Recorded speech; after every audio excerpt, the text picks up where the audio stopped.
Have you ever cooked for a table full of family, the smell of roasted turkey and cinnamon filling the house, and yet felt completely invisible?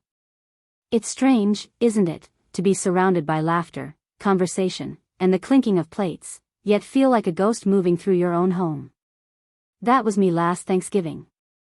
The table was long, the candles warm, and every chair was filled, except, it seemed, for mine. I was there, of course, physically present, passing the cranberry sauce and refilling wine glasses, but I had learned long ago to make myself small. To smile without taking up space.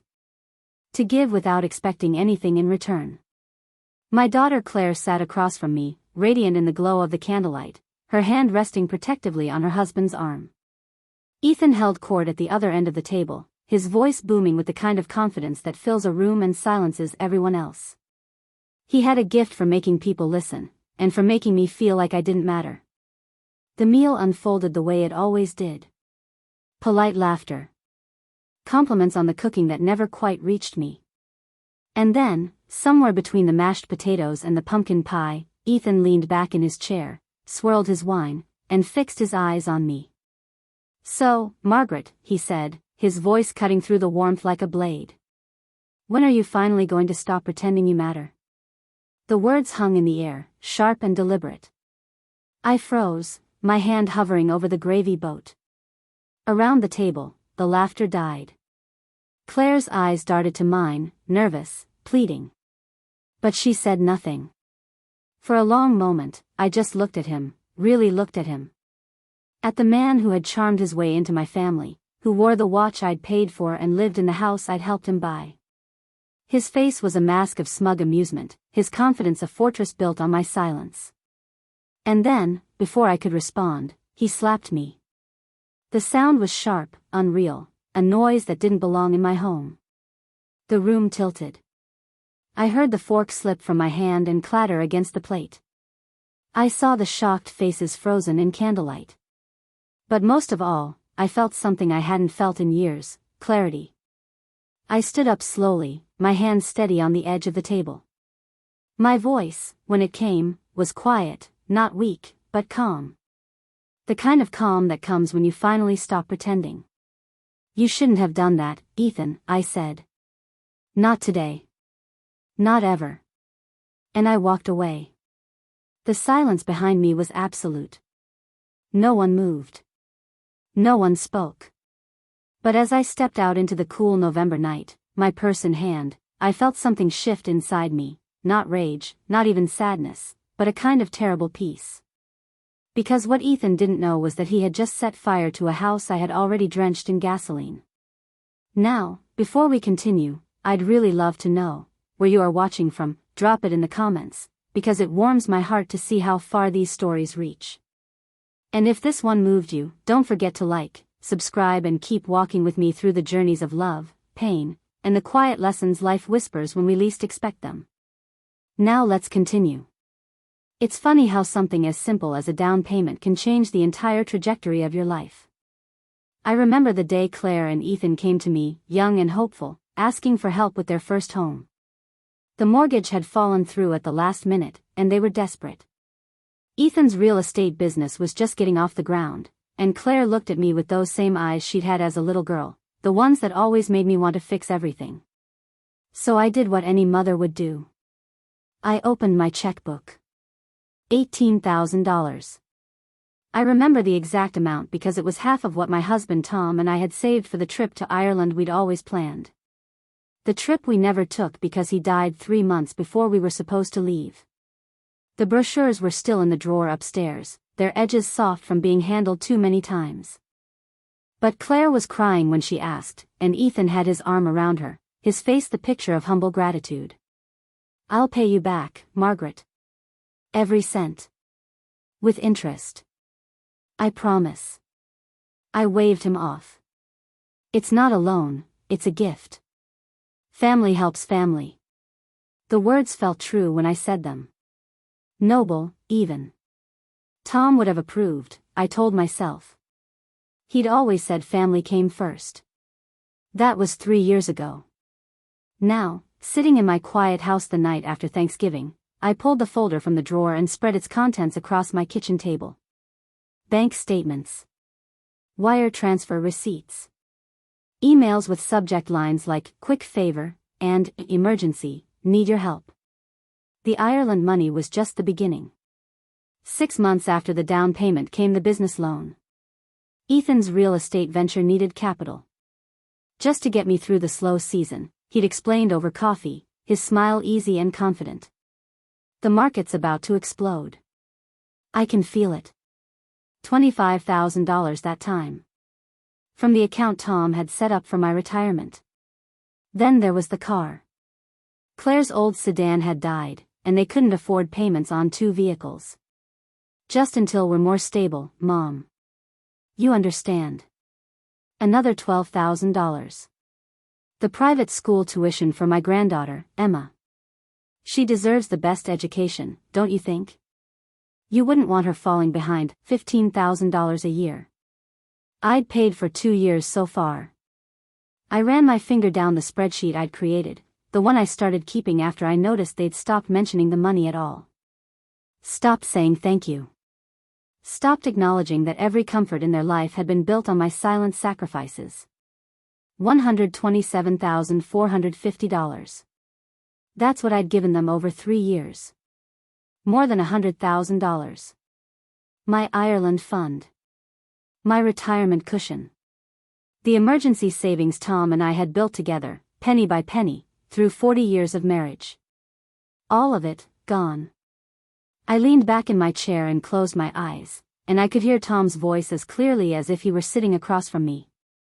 Maggie, promise me you'll protect what we built. Don't let anyone take advantage of your kindness. He'd said that in the hospital, near the end, when he knew he wasn't coming home. His hand had been so thin in mine, but his grip was still strong. Insistent. I'd promised him. And then I'd broken that promise, one check at a time. Grief had made me generous, that much was true.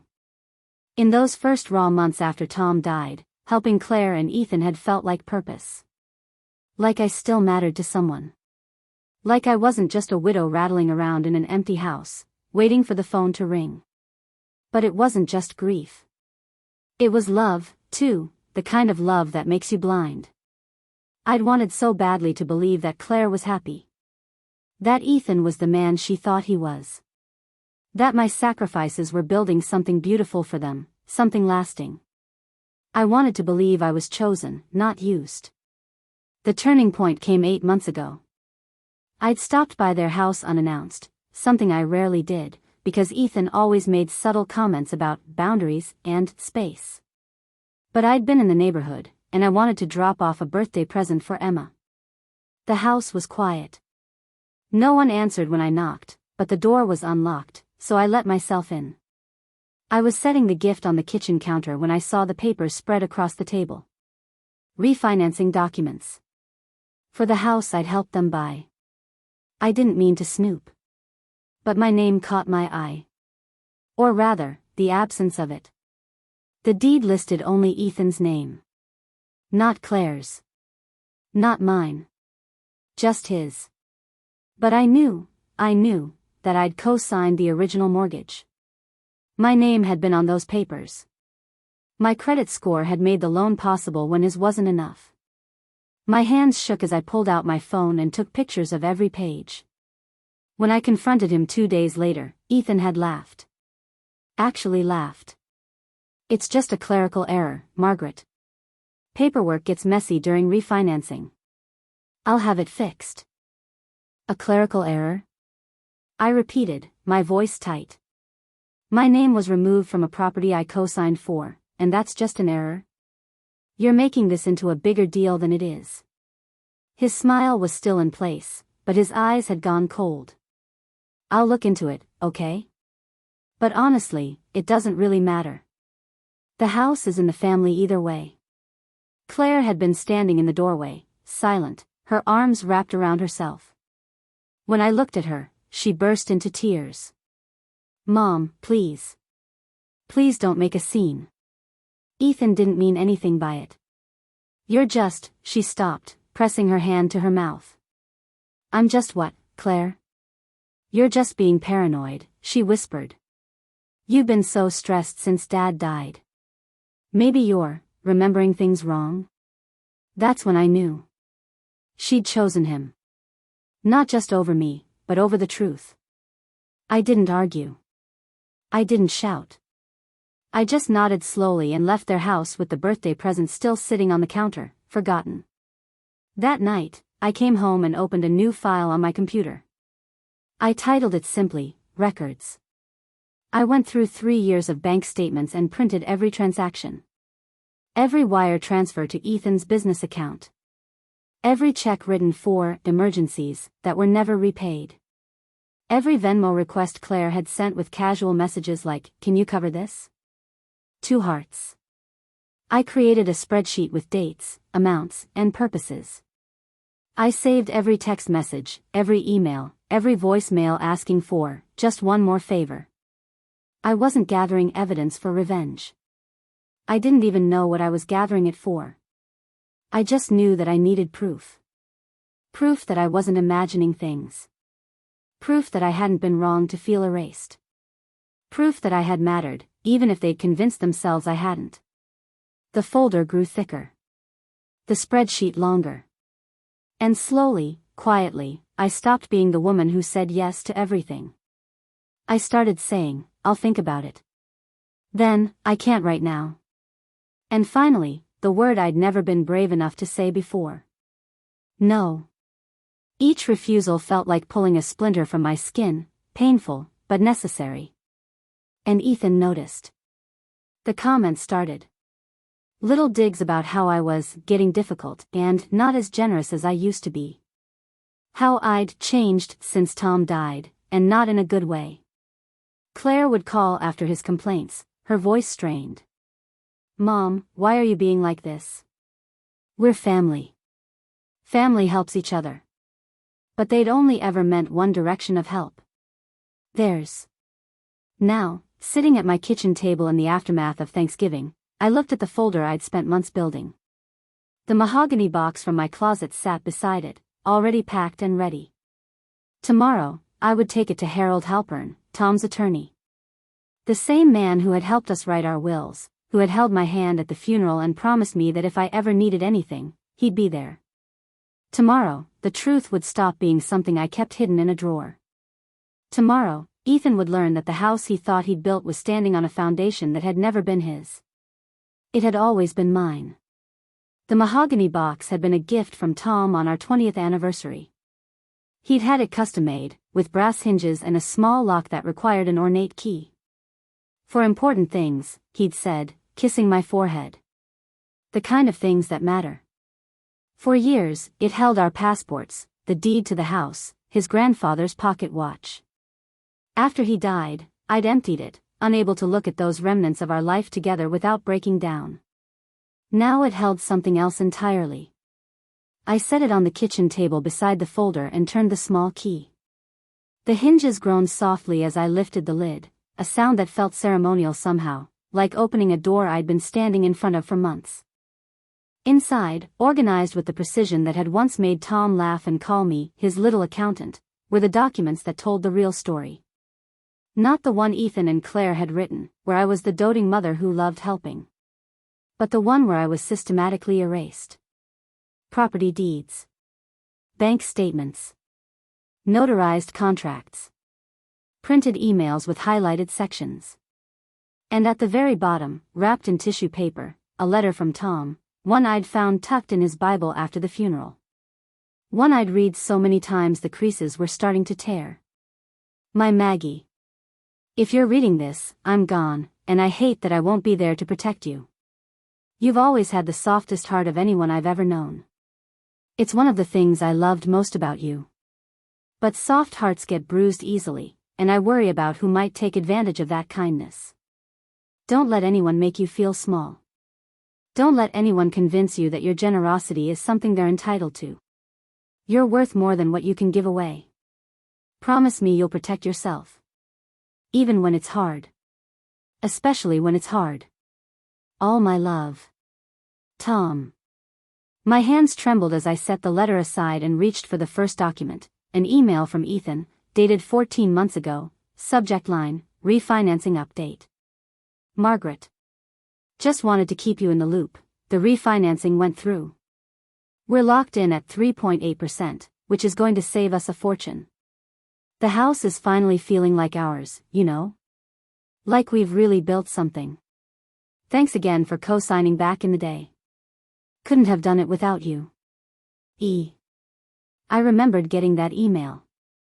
I remembered the warm feeling it had given me, like I'd helped them build something stable, something lasting. What I hadn't known then was that my name had already been quietly removed from the deed. That ours meant his. That, thanks for co-signing back in the day, was past tense for a reason. The house was never going to be theirs. It was always going to be his alone. My stomach turned as I flipped to the next document, the original mortgage agreement with my signature beside Claire's and Ethan's, dated 3 years prior. And then the refinancing deed, where only Ethan's name appeared. No clerical error. No accidental omission. Just theft, dressed up in paperwork. But this wasn't even the worst of it. I pulled out a thicker stack of papers, clipped together with a note I'd written to myself in neat, careful handwriting. Riverside Heights Development, original investment, $60,000. The memory came back in a rush, sharp and bitter. It had been a rainy afternoon in March, almost exactly a year before that Thanksgiving dinner. Claire had called, her voice bright with excitement. Mom, you have to hear about Ethan's new project. It's incredible. He's getting in on the ground floor of this development deal, luxury townhomes near the river. The investors are all serious people, Mom. This is the real deal. I should have said no. I should have learned by then. But Claire had sounded so happy.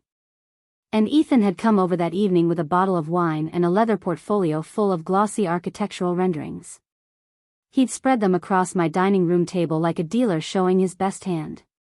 Margaret, I wouldn't even bring this to you if I didn't think it was solid gold, he'd said, his smile warm and genuine seeming. We're talking about a 40% return on investment within 2 years. Maybe more. This is generational wealth we're building here. I don't know anything about real estate investment, I'd said carefully.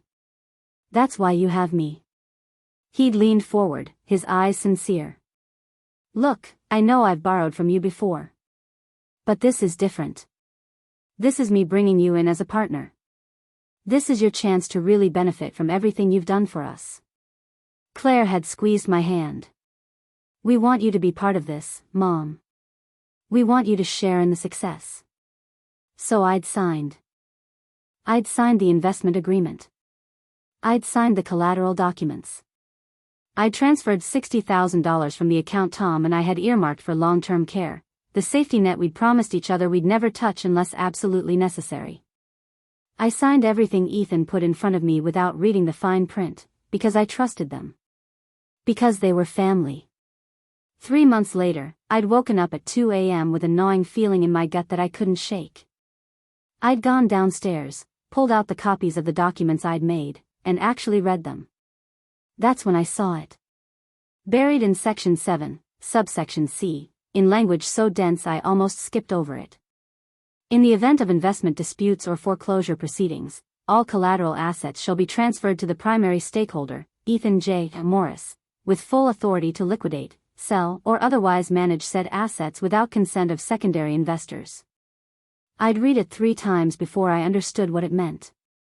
If the development failed, or if Ethan simply decided to cash out, he could seize control of anything I'd used as collateral. Including the second mortgage I'd stupidly signed on Tom's workshop property, the acre of land Tom had loved and dreamed of leaving to Claire. I could lose it all. And there was nothing I could do about it because I'd signed away my rights. That's when I called Harold Halpern. Harold had been Tom's attorney for 30 years. He'd handled our estate planning, our wills, even the paperwork when we'd bought the house. He was in his 70s now, semi-retired, but when I called him at dawn and asked if he could meet with me, he didn't hesitate. Margaret, what's wrong? He'd asked. You sound like you've seen a ghost. I think I've made a terrible mistake, Harold. We met at his office that afternoon. I brought every document I had, the investment agreement, the collateral paperwork, the deed to Tom's property. I watched his face as he read, watched the way his jaw tightened and his eyes narrowed. Finally, he set the papers down and looked at me. "Margaret, do you know what you've signed?" "I'm starting to understand. This isn't a partnership. This is," he stopped, choosing his words carefully. "This is a predatory agreement. If this deal goes south, your son-in-law has complete control over your assets. You'd have no recourse. No legal standing. Can we void it?" He shook his head slowly. "Not without proof of coercion or fraud. And even then, it would be a fight. A long, expensive fight. I'd felt the ground shift beneath me. So I just lose?" "Not necessarily." Harold had leaned forward, his voice gentle but firm. "Margaret, I need you to listen very carefully. You need to start documenting everything. Every conversation. Every transaction. Every interaction with your son-in-law. If he's done this to you, he's done it before, or he'll do it again. And when he does, we'll be ready." So I'd started keeping records. Not just of the money, but of everything. Text messages where Ethan asked for favors. Emails where he made promises he didn't keep. Voicemails from Claire asking me to, just this once, cover something they'd forgotten to budget for. I documented the patterns. The manipulation. The way they'd slowly trained me to believe that my worth was measured by what I could provide. And I waited. I didn't confront them. I didn't make a scene. I just watched and recorded and built my case, one piece of paper at a time. Now, sitting at my kitchen table with the evidence spread before me like a map of my own diminishment, I felt something shift inside my chest. Not anger, anger was too hot, too wild. This was colder. Clearer. This was resolve. I picked up my phone and scrolled to Harold's number. It was late, almost 10 o'clock, but I knew he'd answer. He picked up on the second ring. "Margaret? Are you all right?" "It's time, Harold," I said, my voice steady. "I'm ready to show them what I've been holding." There was a pause, and then I heard the sound of papers shuffling. "What happened?" He hit me. At Thanksgiving dinner. In front of everyone. The silence that followed was sharp and absolute. "I'm coming over," Harold said finally. "Right now. Don't touch anything. Don't call anyone. I'll be there in 20 minutes. Harold." "Margaret." His voice was firm, the same tone Tom used to use when he needed me to listen. This just became something bigger. If he assaulted you, we're not just talking about financial fraud anymore. We're talking about criminal charges. Do you understand? I looked down at the mahogany box, at Tom's letter, at the hundreds of pages of proof I'd spent months compiling. "Yes," I said quietly. "I understand." "Good. I'll be right there." "And Margaret?" "Yes. You did the right thing. Tom would be proud of you." I ended the call and sat in the silence of my kitchen, surrounded by the fragments of a life I'd spent years building for other people. For the first time in 3 years, I wasn't afraid. I was ready. 3 days after Harold left my house with copies of everything in the mahogany box, I was in the garden pulling weeds from around Tom's roses when I heard the car pull into the driveway. 2 doors shutting, firm and official. Footsteps on the walkway, measured, deliberate. Not the casual gait of a neighbor or the hurried pace of a delivery driver. I knew before I even stood up what this was. I brushed the dirt from my knees, pulled off my gardening gloves, and walked around to the front of the house.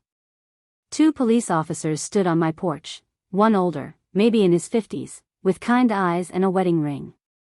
The other younger, her expression carefully neutral, a clipboard tucked under her arm.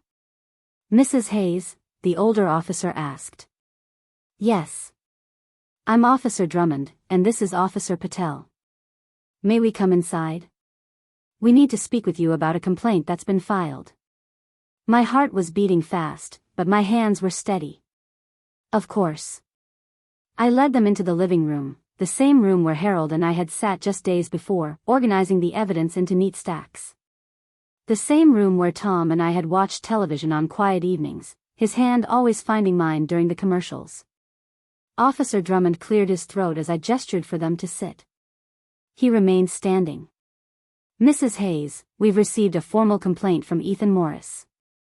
He's alleging harassment, threats, and, he paused, glancing at his notes. Forgery of financial documents. He claims you fabricated records in an attempt to extort money from him and damage his reputation. The words should have shocked me. They should have made me angry. But all I felt was a strange, distant calm, the kind that comes when you've been expecting the blow and you've already braced for it. I see, I said quietly.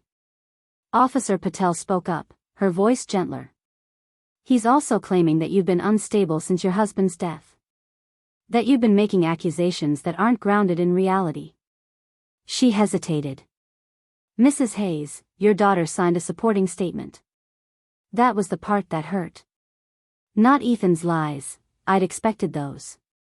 But Claire's signature on a document calling me unstable. Calling me a liar. My own daughter had chosen him over the truth. I took a slow breath and met Officer Drummond's eyes. May I show you something? He exchanged a glance with Officer Patel. What kind of something? Documentation. The truth. I walked to the sideboard where I'd left an envelope, one Harold and I had prepared specifically for this moment. We'd known Ethan would strike back. We'd known he'd try to flip the narrative, to make himself the victim. Harold had looked at me over his reading glasses 3 nights ago and said, he's going to come at you hard, Margaret. He's going to try to make you look crazy, vindictive, delusional. Are you ready for that? I'd nodded. I'm ready. Now, holding the envelope with both hands, I turned back to the officers. On the front, in Harold's precise handwriting, were the words, to the district attorney's office, evidence of financial fraud and elder exploitation. Before you go any further with Mr. Morris's complaint, I said, my voice steady, you might want to take this to the DA's office and have them verify what's inside. Officer Drummond took the envelope carefully, as if it might bite. What is this? Bank statements verified by my financial institution. Property deeds filed with the county recorder's office. Emails from Mr. Morris's own account. Notarized contracts with my signature, and evidence that my name was illegally removed from documents I co-signed. I paused. Everything in that envelope can be independently verified. I suggest you do so before you proceed with his accusations. Officer Patel's expression had shifted, just slightly. I could see the doubt creeping in. Mrs. Hayes, these are serious allegations you're making. They're not allegations, I said quietly. They're facts. And I have proof. Officer Drummond opened the envelope and pulled out the first page, a cover letter from Harold Halpern, attorney at law, on official letterhead. He scanned it quickly, then looked up at me with new eyes. You have legal representation. I do. Harold Halpern has been my family's attorney for over 30 years. He's reviewed every document in that envelope. Everything is authentic and verifiable. The younger officer was flipping through the pages now, her eyes widening slightly as she skimmed the bank statements, the property records, the highlighted emails. Ma'am, she said slowly, some of these transfers, they're substantial.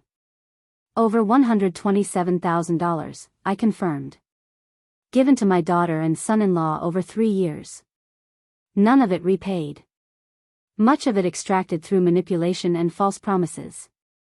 Officer Drummond closed the envelope carefully. Mrs. Hayes, we're going to need to take this in. Have it reviewed. Of course. In the meantime, he continued, his tone softer now, I need to ask, did you threaten Mr. Morris in any way? No. Did you forge any documents? No. But I believe he did. You'll find evidence of that in the envelope. The officers exchanged another look, the kind of silent communication that comes from working together for years. We'll be in touch, Officer Drummond said finally. Don't leave town. I'm not going anywhere, I said. I've lived in this house for 33 years. I'll be right here. After they left, I stood in the doorway and watched their cruiser pull away. The sun was warm on my face. Tom's roses were blooming behind me, their scent sweet and familiar. I didn't feel victorious. I didn't feel vindicated. I just felt tired. I went inside, put the kettle on, and made myself a cup of chamomile tea, the kind Tom used to make for me when I couldn't sleep. I sat at the kitchen table and stared at the place where the mahogany box had been. My phone buzzed. A text from Harold. They came? Yes, I typed back. I gave them the envelope. Good. Now we wait. Waiting. That's all there was now. Waiting for the truth to do what truth does, cut through the lies, slowly and inevitably. I didn't have to wait long. 4 hours later, my phone rang. Harold's name on the screen. Margaret, the DA's office just contacted me. They've verified the documents. The bank confirmed your transfers. The county recorder confirmed the deed alteration. He paused, and I could hear the satisfaction in his voice. Ethan's clerical errors are felony-level falsifications. They're opening a criminal investigation. I closed my eyes and felt something loosen in my chest, not relief, exactly. More like the slow exhale after holding your breath for too long. What happens now? Now they contact Ethan. They'll bring him in for questioning. And Margaret? Harold's voice was gentle. He's going to panic. He's going to try to reach out to you. Do not answer. Do not engage. Let him twist. I won't. And Claire? I was quiet for a long moment. What about her? She signed a statement supporting his claims. That makes her complicit. She could face charges too, depending on what she knew and when. My daughter. My Claire. The little girl I'd rocked to sleep, the teenager I'd stayed up late with, talking about her dreams. The woman who'd signed a paper calling me delusional to protect the man who'd stolen from us both. I understand, I whispered. After I hung up, I sat in the silence of my kitchen and thought about what came next. The denial. The angry phone calls. The desperate pleading. I knew Ethan. I knew how he operated. He would try charm first, convince everyone this was a misunderstanding, that I was confused, that he'd been nothing but generous to a grieving widow who'd lost touch with reality. When charm failed, he'd try intimidation. Threats. Attempts to control the narrative. And when that failed, he'd crumble. I'd seen it before, in smaller ways. The time a client threatened to sue him over a bad property deal. The time the IRS audited his business. Each time, the mask had slipped, just for a moment, and I'd seen the desperate, panicked man underneath all that confidence. This time, the mask would shatter completely. I stood up, rinsed my teacup, and set it carefully in the dish rack. Through the window, I could see the garden Tom had planted, overgrown now, but still beautiful. Still blooming despite the neglect. Tomorrow, I would prune the roses. I would pull the rest of the weeds. I would restore what had been slowly dying while I'd been too busy saving everyone else. Tonight, I would sleep. For the first time in 3 years, I would sleep without wondering what they'd ask for next. Without calculating how much I had left to give. Without trying to be small enough to fit into the spaces they'd made for me. My phone buzzed again. A voicemail notification. I didn't check it. I turned off the lights, locked the doors, and went upstairs to bed. Let them panic. Let them scramble. Let them finally face the consequences of mistaking kindness for weakness. I was done saving them. It was time to save myself. The voicemail started the day after the DA's office contacted Ethan. I was deadheading roses in the garden, the morning sun warm on my shoulders, when my phone buzzed in my pocket. I pulled it out, saw Claire's name on the screen, and let it go to voicemail. 30 seconds later, another buzz. A voicemail notification. I slipped the phone back into my pocket and continued working, my pruning shears moving with the careful precision Tom had taught me years ago. Cut just above the fifth leaf, he'd said. That's where the new growth comes from. It wasn't until evening, when I was washing the dirt from under my fingernails, that I finally listened. The first message was pure anger. "Mom, what the hell are you doing?" Claire's voice was shrill, cracking at the edges. "The police showed up at our house. They're talking about fraud charges." "Fraud charges, Mom. Do you understand what you've done? You're destroying us. You're destroying your own family." I deleted it and moved to the next one. "This is insane. You know that, right? You've lost your mind. Ethan said you would do something like this. He said you've been unstable since Dad died, and I defended you. I defended you. And this is what you do? Delete. Fine. Don't answer. But you need to know, whatever you think you're doing, it's not going to work. We have lawyers too. Good ones. And they're going to prove that you fabricated all of this because you're jealous of our success. Because you can't stand to see us happy. Delete." The next 3 messages followed the same pattern: rage, accusations, threats. Her voice grew hoarser with each one, more desperate. I could picture her pacing in that kitchen I'd helped pay for, Ethan in the background feeding her lines. But by the 7th voicemail, something had shifted. "Mom." Her voice was quieter now, tired. "Please. Just, please call me back. We need to talk about this. There has to be a way to fix this. You always fix things. That's what you do." I stood at the kitchen sink, my hands gripping the edge of the counter, and felt something crack inside my chest. You always fix things. Even now, even after everything, she thought I would save her. I didn't call back. Instead, I went outside and continued working in the garden. Tom's garden. The one Ethan had always dismissed as a waste of space whenever he visited. "You could pave this over, Margaret. Put in a nice patio. Increase your property value." But Tom had loved this garden. He'd spent weekends here, his hands in the soil, humming old songs while he worked. After he died, I'd let it go wild, unable to bear the sight of it without him. Now, for the first time in 3 years, the roses were blooming again. Deep reds and soft pinks, their petals unfurling in the late spring warmth. I'd pruned away the dead wood, cleared the weeds, fed the soil. And slowly, stubbornly, life had returned. I worked until my back ached and my knees protested. Until the sun began to set and the air turned cool. Until I could no longer hear Claire's voice in my head, begging me to fix what I hadn't broken. The calls continued for days. Sometimes 3 or 4 in a single afternoon. I stopped listening to them. I let them pile up in my voicemail, a digital record of her descent from fury to desperation. Harold called on the 4th day. "Margaret, I thought you should know, Ethan's business is collapsing." His voice was matter-of-fact, clinical. 3 of his biggest clients have pulled out.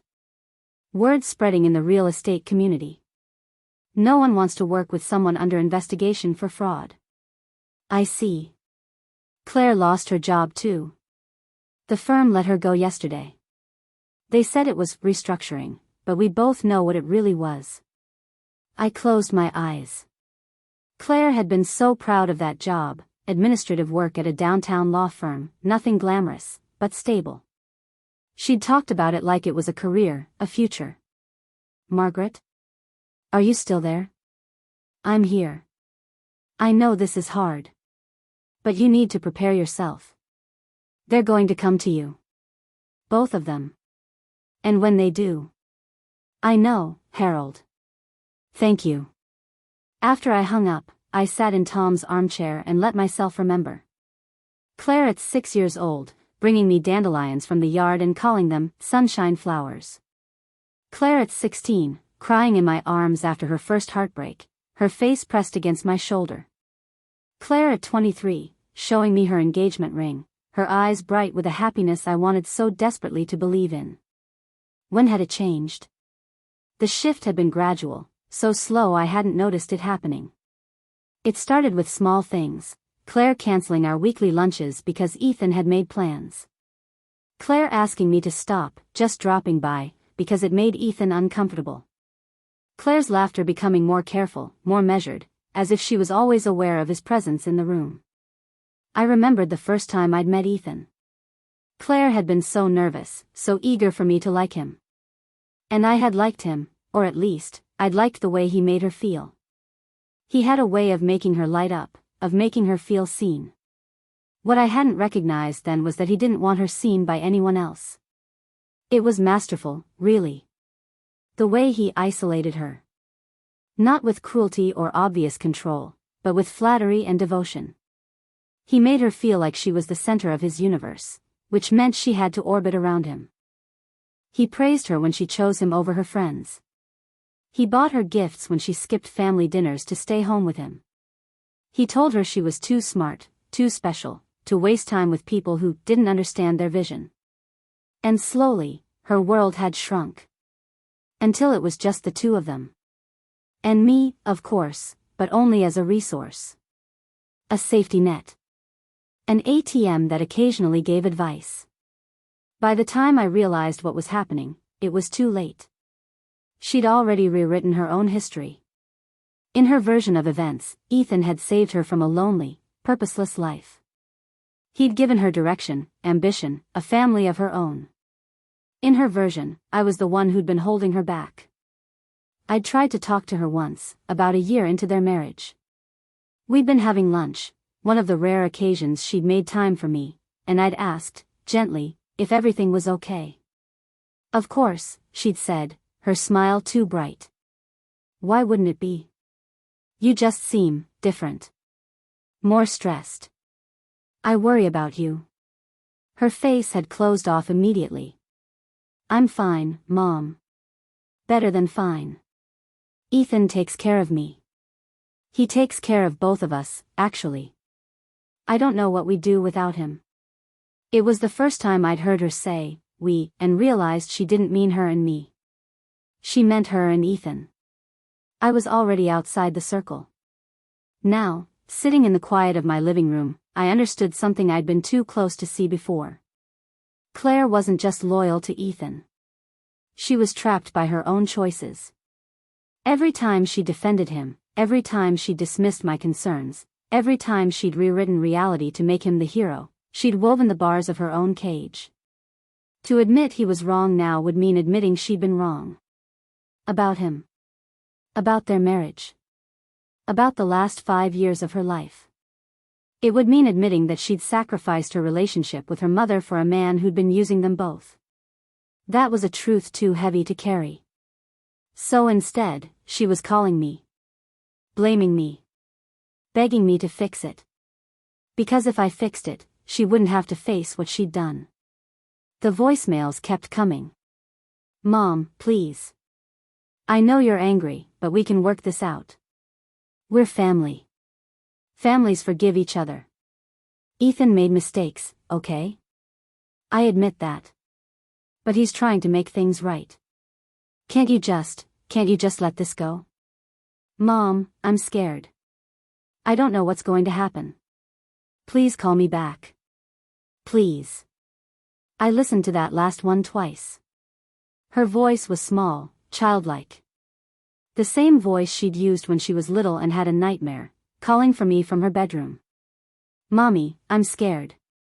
And I'd always come. I'd always scooped her up, smoothed her hair, told her everything would be okay. But this time, I couldn't. This time, the nightmare was real. And the only way out was through. I deleted the voicemail and turned off my phone. Then I went back outside to the garden, where Tom's roses were blooming in the fading light, and I worked until my hands stopped shaking. The rain started just after midnight, not the gentle spring showers that nourished Tom's roses, but a violent downpour that hammered against the windows and turned the garden path into a river of mud. I was in the kitchen making chamomile tea when I heard it. 3 sharp knocks. Desperate. Insistent. Then again, louder this time, accompanied by a voice I would have known anywhere. Mom. Mom, please. I set down my mug carefully, my hand trembling only slightly. Through the window above the sink, I could see the outline of a figure on the porch, illuminated by the dim yellow glow of the porch light. Hunched. Shaking. I walked to the door slowly, each step measured. When I opened it, Claire stood before me, soaked to the bone. Her hair hung in wet strings around her face. Her mascara had run in black streaks down her cheeks. Her eyes were swollen, red-rimmed, barely able to hold my gaze. Mom, she whispered, her voice breaking. Please. I stepped aside without a word. She stumbled into the foyer, dripping water onto the hardwood floors Tom had refinished the year before he died. She wrapped her arms around herself, shivering, looking smaller than I'd seen her since she was a child caught in a thunderstorm. I retrieved a towel from the hall closet and handed it to her. She took it but didn't use it. Just clutched it against her chest like a lifeline. They're going to arrest him, she said, the words tumbling out in a rush. Tomorrow. The DA called our lawyer tonight. Fraud. Forgery. Exploitation of a vulnerable adult. She laughed, a horrible, broken sound. That's you, apparently. You're the vulnerable adult. I said nothing. Just watched her stand there, shaking, waiting for me to fix this the way I'd fixed everything else. Mom, please. Her voice cracked completely. Please save him. The words hung between us, suspended in the warm air of the house. Outside, the rain continued its assault, but inside, everything was still. Come sit, I said finally. I led her to the living room, to Tom's chair and the sofa where we'd spent countless evenings together when she was young. Where I'd helped her with homework, listened to her teenage heartbreaks, celebrated her college acceptance. She sank onto the sofa, the towel still pressed against her chest. I sat in Tom's chair and waited. For a long time, neither of us spoke. The grandfather clock in the hallway ticked steadily, counting seconds that felt like hours. Rain drummed against the roof. Somewhere in the distance, thunder rumbled. Finally, Claire looked up at me. Her voice, when it came, was barely audible. I know what you're going to say. Do you? That I chose him. That I let this happen. That I'm as guilty as he is. She wiped at her face with the back of her hand, smearing the mascara further. And you're right. You're right about all of it. I leaned forward slightly. Then why are you here? Because he's my husband. Because Emma needs her father. Because, her voice broke. Because I don't know what else to do. You could tell the truth. She flinched as if I'd struck her. I have told the truth. Have you? I kept my voice gentle, but firm. You signed a statement calling me unstable. Delusional. You told the police I fabricated evidence. Was that the truth, Claire? Her face crumpled. Fresh tears spilled down her cheeks, mixing with the rain water still dripping from her hair. He said you'd understand if I just explained. Explained what? That your husband forged documents to steal from me? That he removed my name from a deed I co-signed? That he hit me at our family's Thanksgiving table? I paused, letting each word land. You're still protecting the man who hit me? The question seemed to shatter something inside her. She collapsed forward, her face in her hands, her whole body shaking with sobs that sounded like they were being torn from somewhere deep and terrible. I knew, she gasped between sobs. I knew about the refinancing. He told me it would be easier if it was just in his name. For the business. For tax purposes. And I believed him because I wanted to believe him. Because believing him meant I didn't have to face what he really was. Oh, Claire. When you confronted us about it, when I saw the look on your face, she raised her head, her eyes wild with anguish. I knew you were right. I knew. But I told myself it was a mistake. A misunderstanding. Because if it wasn't, then what did that make me? It makes you his victim too. No. She shook her head violently. No, I'm not his victim. I helped him. When he asked me to sign that statement, I knew what I was doing. I knew it was a lie. But he said if I didn't, we'd lose everything. The house. His business. Our life together. Her voice dropped to a whisper. I was terrified he'd leave me. There it was. The raw, ugly truth neither of us had wanted to say aloud. She hadn't protected him out of love. She'd protected him out of fear. Fear of being alone. Fear of admitting she'd been wrong. Fear of facing the wreckage of her choices. I crossed to the sofa and sat beside her. Slowly, carefully, I took her hand. It was cold, trembling. Claire, look at me. She raised her swollen eyes to mine. I've saved you both all my life, I said softly. Every bill that came due. Every crisis that arose. Every dream that needed funding. I gave and gave until there was nothing left. And I told myself it was love. That it was what mothers do. Mom. But it wasn't love. It was fear. My fear of losing you. My fear that if I stopped being useful, I'd stop mattering. I squeezed her hand gently. Maybe it's time he learns to save himself. They'll send him to prison. Perhaps. Or perhaps they'll show him mercy I couldn't. I paused, choosing my next words carefully. But I can't withdraw the complaint, Claire. Not this time. Because if I do, I'm telling you that what he did was acceptable. That your silence was acceptable. And it's not. So that's it? Her voice was hollow. You're just done with us? I'm not done with you. I'm done being the person who makes excuses for the people who hurt me. I touched her face, wiping away a tear with my thumb the way I'd done 1,000 times when she was small. I love you.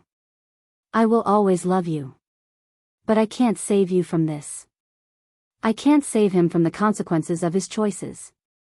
I can't save either of you from the truth. She pulled away from me, standing on shaking legs. For a moment, she looked lost, like a child who'd wandered too far from home and couldn't find her way back. I don't know what to do, she whispered. Start with the truth, I said. Tell them what you know. Not for him. For yourself. She stared at me for a long moment, her face a battlefield of emotions I couldn't name. Then she turned and walked to the door. She paused there, her hand on the knob, her back to me. I'm sorry, she said, so quietly I almost didn't hear it. For all of it. I'm so sorry, Mom. I know. The door opened. The rain swept in, cold and relentless. And then she was gone, swallowed by the darkness and the storm. I stood in the doorway and watched the taillights of her car disappear down the street. The rain soaked through my cardigan, plastered my hair to my skull, but I didn't move. Couldn't move. When I finally closed the door, I walked to the living room and sank into Tom's chair. And there, alone in the quiet house we'd built together, I wept. Not for Ethan. Not for the money. Not even for myself. I wept for my daughter, for the little girl who'd brought me dandelions, for the woman she'd become, for the person she might have been if she'd never met him. I wept because I couldn't protect her anymore. Because some lessons have to be learned in the fire, and all I could do was watch her burn. Outside, the storm raged on. But inside, finally, I was still. The courtroom was smaller than I'd imagined, not the grand, wood-paneled chamber from television dramas, but a modest room with fluorescent lighting and worn carpet. 20 rows of benches, half of them empty. A flag in the corner. The seal of the state mounted behind the judge's bench. But charged. God, it was charged. I sat in the front row behind Harold, my hands folded in my lap, my back straight. I'd chosen my clothes carefully that morning, a navy suit Tom had always said made me look dignified, a single strand of pearls he'd given me on our anniversary. Nothing flashy. Nothing that screamed victim or vindication. Just a woman telling the truth. Across the aisle, Ethan sat beside his attorney, a sharp-faced man in an expensive suit who'd spent the pre-trial hearing smiling at the judge like they were old friends. Ethan wore a charcoal suit I recognized. I'd helped pay for it 2 Christmases ago when he'd complained about needing to look successful for client meetings. His face was carefully blank, but I could see the tension in his jaw. The way his fingers drummed against his knee. The sweat beginning to bead at his hairline despite the cool air. Claire sat 3 rows behind him, alone. She'd lost weight. Her cheekbones were sharper, her eyes shadowed with exhaustion. She wore black, mourning clothes, though no one had died. Not yet. When our eyes met across the courtroom, she looked away quickly, her hand rising to cover her mouth. All rise. Judge Catherine Morrison entered, a woman in her 60s with steel-gray hair and reading glasses on a chain. She settled into her chair with the efficiency of someone who'd presided over hundreds of cases just like this one. Except this wasn't just like any other case. This was my life, spread across a courtroom like evidence at a crime scene. Be seated, Judge Morrison said, opening the file before her. We're here for Hayes versus Morris, civil case number 2025, CV 4782. Mr. Cutler, you may present your opening statement on behalf of the defendant. Ethan's attorney stood, buttoning his suit jacket with practiced ease. He smiled at the judge, warm, disarming. Your Honor, this case represents a tragic misunderstanding between family members. My client, Ethan Morris, has been nothing but devoted to his mother-in-law following the death of her husband. He's managed her affairs, assisted with her finances, and supported her through what has clearly been a destabilizing period of grief. I felt Harold stiffen beside me, but he remained silent. The evidence will show, Cutler continued, that Mrs. Hayes has, unfortunately, experienced significant cognitive decline since her husband's passing. The documents she claims were falsified are actually the result of her own confusion about complex financial arrangements she agreed to willingly. My client has texts, emails, and witnesses who will testify to Mrs. Hayes's increasing instability and paranoia. He paused for effect, his voice softening with theatrical sympathy. This isn't fraud, Your Honor. This is elder confusion being weaponized by an attorney who should know better than to exploit a grieving widow's delusions. The words should have stung. They should have made me feel small, crazy, exactly what he wanted. But I'd lived through worse than his performance. I'd buried my husband. I'd watched my daughter choose her abuser. I'd survived being slapped at my own Thanksgiving table. This man's condescension was nothing. Judge Morrison's expression remained neutral. Mr. Halpern, your opening. Harold stood slowly, deliberately. He didn't smile. Didn't perform. He simply opened his leather portfolio and looked at the judge with the calm authority of someone who knew exactly what he had. Your Honor, the evidence in this case speaks for itself. I will present verified bank statements from 3 separate financial institutions showing $127,450 in transfers from Mrs. Hayes to Mr. Morris over 3 years. I will present property deeds, the original bearing Mrs. Hayes's signature as co-signer, and the refinance deed showing only Mr. Morris's name, despite no legal divorce or dissolution of co-ownership. He adjusted his glasses. I will present time-stamped emails from Mr. Morris's own account making promises he never kept and requests for money he never repaid. I will present testimony from banking officials, county recorders, and forensic document analysts. Harold's voice remained steady, almost gentle. What I will not present, Your Honor, is confusion. Mrs. Hayes has her complete mental faculties. She has documentation dating back 3 years. She has been meticulous, patient, and methodical in building this case, not the behavior of someone experiencing cognitive decline, but of someone who has been systematically exploited and has finally said, enough. He sat down. The courtroom was absolutely silent. Judge Morrison looked up from her notes. Let's proceed with the evidence. What followed was 3 hours of Harold methodically dismantling every claim Ethan's attorney had made. Bank statements projected onto a screen, each transfer highlighted and dated. Notarized signatures compared side by side. Email chains read aloud in Harold's measured voice, each promise of repayment, each emergency that never quite resolved. The county recorder testified that the deed modification bore signs of alteration, specifically, that my name had been present on the original document and removed during the refinancing without the proper legal procedure. A forensic analyst confirmed that the signature on the refinancing paperwork didn't match my verified signature on file with the county. Through it all, I watched Ethan. Watched as his lawyer's confident smile began to falter. Watched as he leaned forward, whispering urgently to Cutler. Watched as his face went from composed to pale to flushed with barely controlled panic. The mask was cracking. "Mr. Morris," Judge Morrison said finally, "do you wish to testify on your own behalf?" Cutler leaned in, whispered something. Ethan shook his head violently. "No, Your Honor," Cutler said. "The defense rests." It was the smart play. Every word out of Ethan's mouth would have been another nail in his coffin, and they both knew it. Judge Morrison removed her glasses and rubbed the bridge of her nose. "I'm going to take a 15-minute recess to review these materials." The courtroom emptied.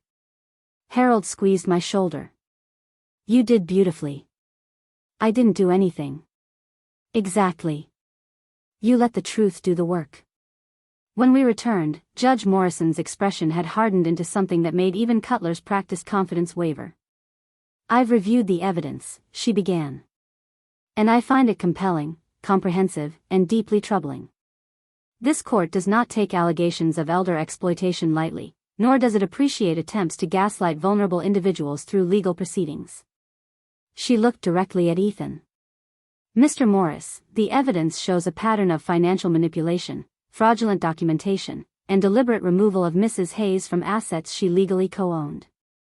Your attorney's assertions of a confusion are not only unsupported by the record, they are contradicted by Mrs. Hayes's own meticulous documentation of your actions."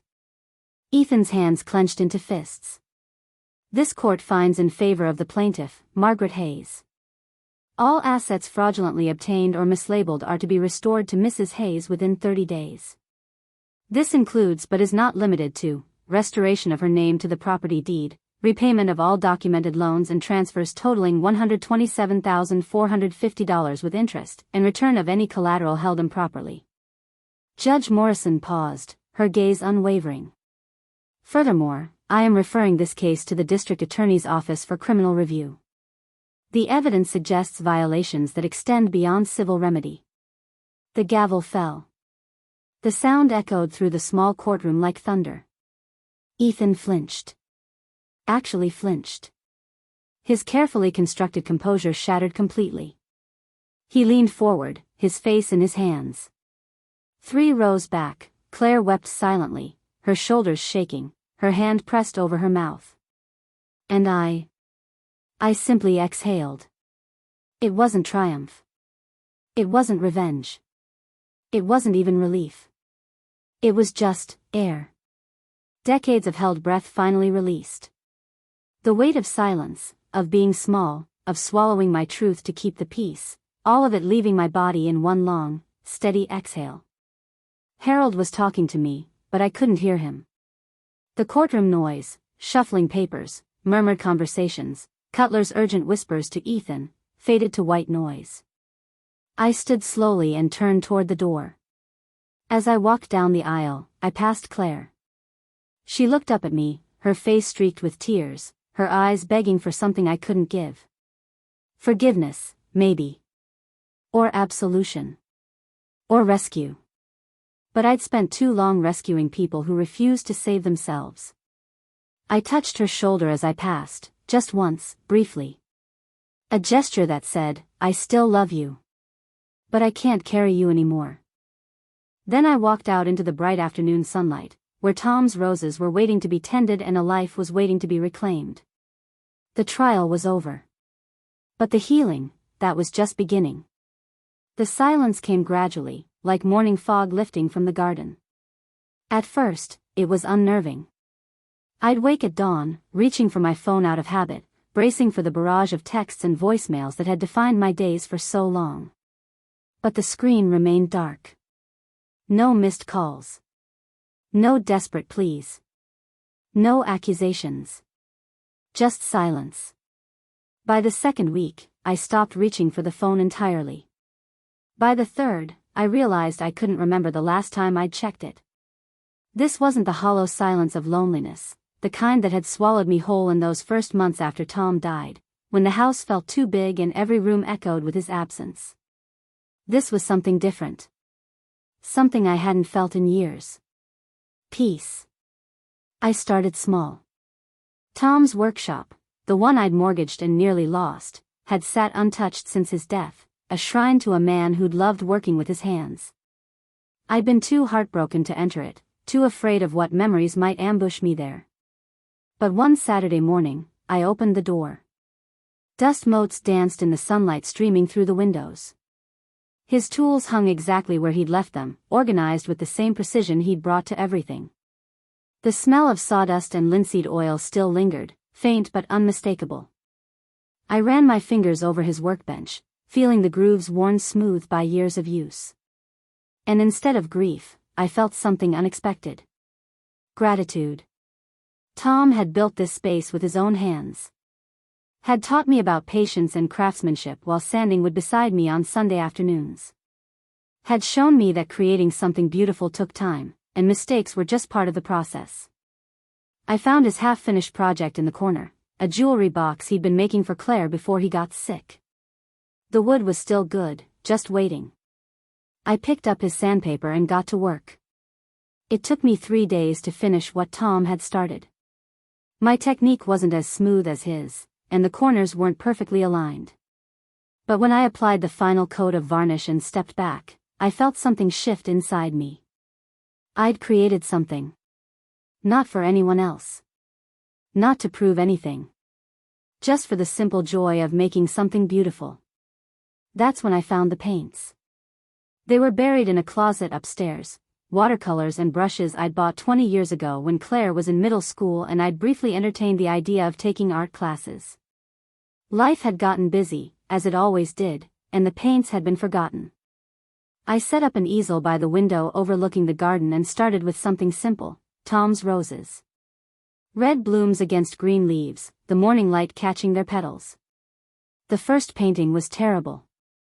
Muddy colors, proportions all wrong, the whole thing looking more like a child's finger painting than anything resembling art. I loved it anyway. I painted every morning after that. Sometimes the roses. Sometimes the birds at the feeder. Sometimes just abstract swirls of color that meant nothing to anyone but me. It didn't matter if they were good. They were mine. On Tuesdays and Thursdays, I started volunteering at the Riverside Senior Center, a modest building downtown where elderly residents gathered for activities and companionship. The director, a warm woman named Patricia, had been looking for someone to teach a budgeting workshop. So many of our members are widows, she'd explained when I called. They're navigating finances for the first time in their lives, and some of them are being taken advantage of by family members. By people they trust. I knew something about that. The first class had 8 women, ranging from their 60s to their 80s.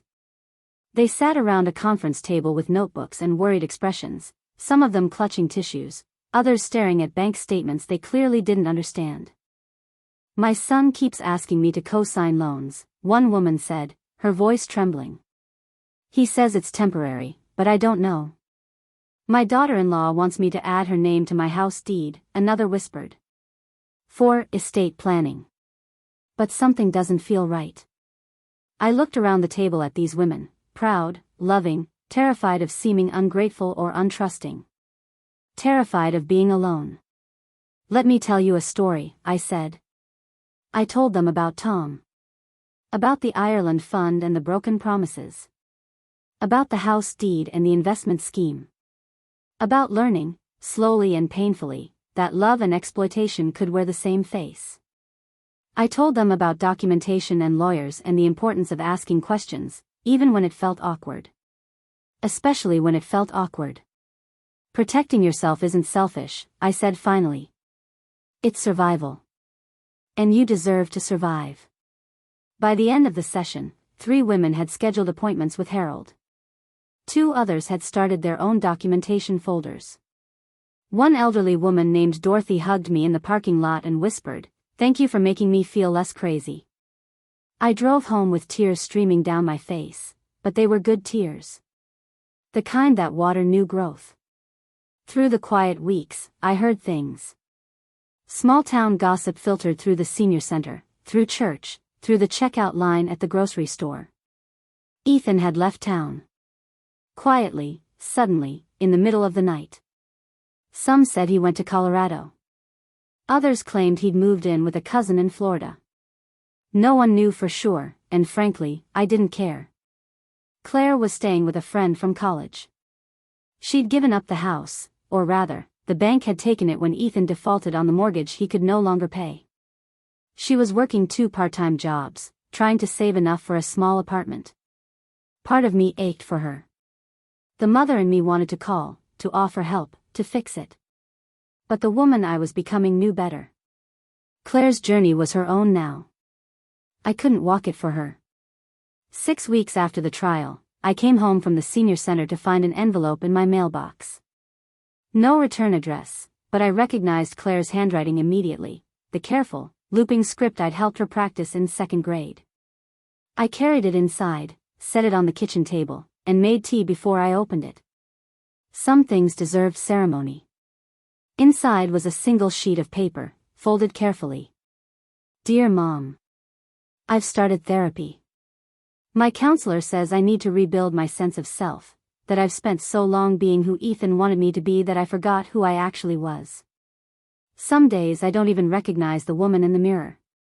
I'm working at a coffee shop and a bookstore. The money's not great, but my coworkers are kind, and no one asks me to be anything other than present. It's strange how revolutionary that feels. I finally see what he took from me. Not just money or stability, but something deeper. He took my voice. My judgment. My ability to trust myself. And I let him because I was so afraid of being alone that I chose comfortable lies over hard truths. But what hurts most is what he took from you. What I helped him take. I stood by while he erased you. Worse, I helped him do it. I signed papers calling you unstable. I told people you were confused, paranoid, vindictive. I chose him over you. Over the truth. Over myself. I don't expect you to forgive me. I'm not sure I've forgiven myself. But I wanted you to know, I see it now. All of it. And I'm rebuilding, not the life I had, but the person I should have been.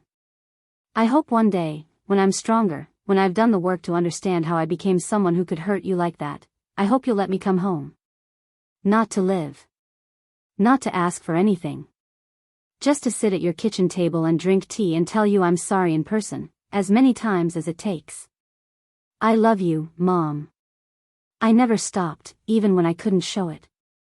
Even when I couldn't see past my own fear. Claire. I read the letter 3 times, feeling something crack and shift inside my chest. Not forgiveness, that would take time, maybe years. But something else. Something that felt like a door opening, just slightly, letting in a sliver of light. I folded the letter carefully and placed it in the mahogany box beside Tom's letter. 2 pieces of paper. 2 different kinds of love. Both painful in their own ways. Both true. Then I walked outside to the garden, where Tom's roses bloomed in riotous color, and I felt something I hadn't felt in longer than I could remember. Hope. Not for what we'd been. Not even for what we'd become. But for what we might grow into, slowly and carefully, if we both did the work of becoming whole. I wasn't ready to respond yet.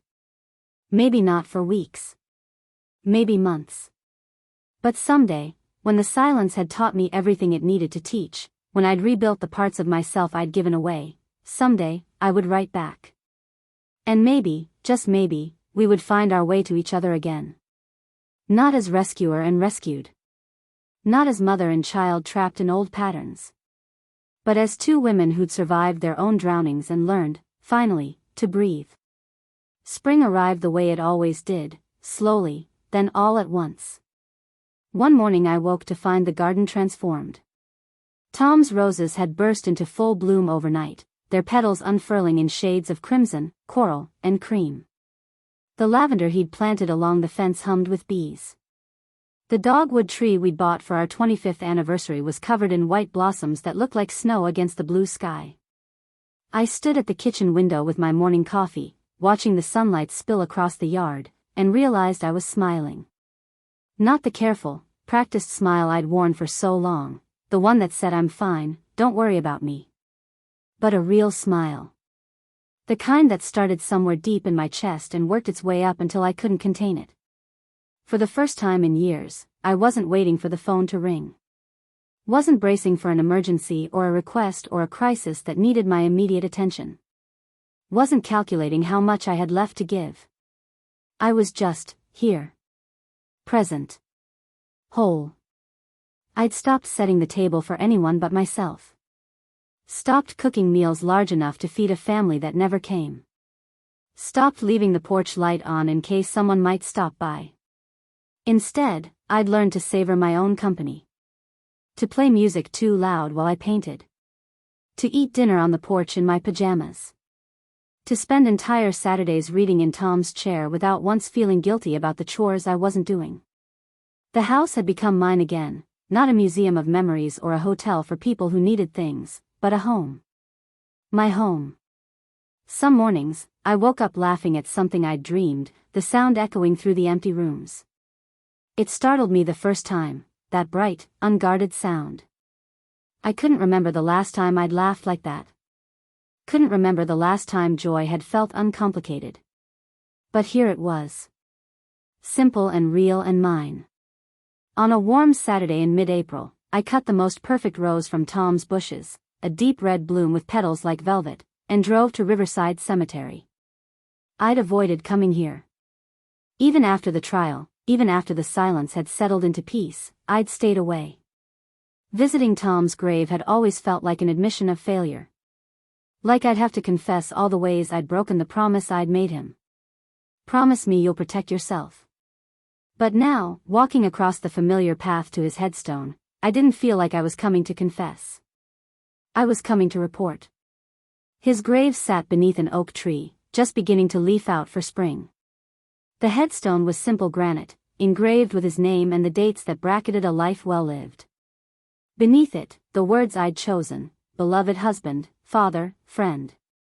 I knelt on the grass, my knees protesting slightly, and placed the rose against the stone. Hi, love, I whispered. The breeze stirred the oak leaves overhead, and for a moment I could almost hear his voice in it, that gentle rumble that always made me feel safe. I finally stopped saving everyone, Tom. My throat tightened, but I pushed through. I stopped making myself small. Stopped pretending your death hadn't broken me. Stopped letting people take pieces of me until there was nothing left. I traced his name with my finger, feeling the rough granite warm from the sun. I started saving me. The words hung in the air, and something inside me shifted, the last knot of guilt finally loosening. I'd carried it for so long, this feeling that I'd failed him by letting Ethan take advantage of us. By not being strong enough, smart enough, vigilant enough. But sitting here in the spring sunshine, I understood something I hadn't before. Tom hadn't asked me to be invincible. He'd asked me to protect myself. And that's exactly what I'd done, slowly, imperfectly, but persistently. I'd built my case. I'd told the truth. I'd walked away from people who demanded I stay small. I'd survived. I'm okay now, I said softly. Finally. Really. I'm okay. A robin landed on a nearby headstone, its breast bright red against the gray stone. It cocked its head, looking at me with one black eye, then burst into song, clear and achingly sweet. I smiled through my tears. Yeah. I know. You'd be proud. I stayed for a while longer, talking to him about the garden, about my painting, about the women at the senior center who'd become friends. About Dorothy, who'd finally confronted her son about his gambling debts. About the quiet joy I'd found in my own company. When I finally stood to leave, my phone buzzed in my pocket. For a moment, old instincts kicked in, that familiar spike of anxiety. But I breathed through it and pulled out the phone. A text from Claire. My thumb hovered over the notification. I hadn't responded to her letter yet. Hadn't known what to say or if I was ready to say anything at all. But something about this moment, standing in the spring sunlight, fresh from talking to Tom, surrounded by new growth, made me open it. Mom. I've been doing the work. Therapy twice a week. I got a full-time job at a nonprofit helping women leave abusive relationships. I'm learning who I am without him. It's hard and scary and some days I want to give up. But I don't. Because you didn't give up on yourself, and that showed me I don't have to either. I'm not asking you to forget. I'm not asking for things to go back to how they were. But I'm asking if I can come home. Not to stay.